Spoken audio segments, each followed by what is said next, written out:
ma ogtahay mararka qaarkood kaftanka aad dhaysid kaftan in aad deeqa ku gali kartid waliba aad ku naar mudan kartid mararka qaar intaas leedahay ama qofkan ka qosli ama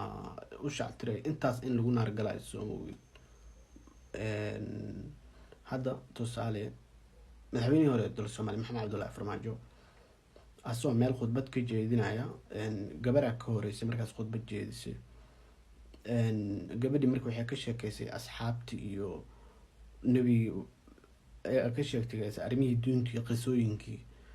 asagoo markaas isdhahaya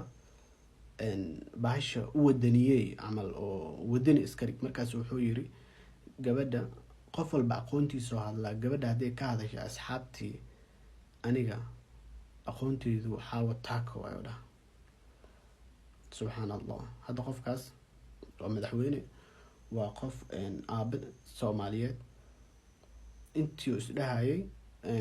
wadaninimo iyo xawataaka taariikhdeeda qof walba aqoontiisa hadla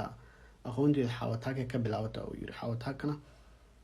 waa 60 sano naga sii mooganta 65 sano aqoonteedu wuxuu yiri xawataaka ka bilaawata qofkaas la dhihi kara marka xadiisidii qisaskii quraanka iyo waxyaalahaas dhan xagooga intaas fanka oo keen marka ka fiirso waxyaalaha aad ku hadlayso bal asigana aan sal dhageysano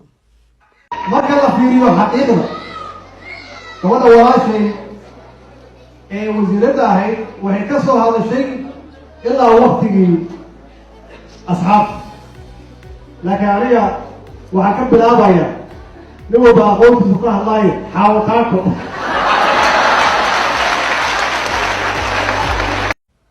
intaasoo qalqiya hal qof oo saxda lama lahan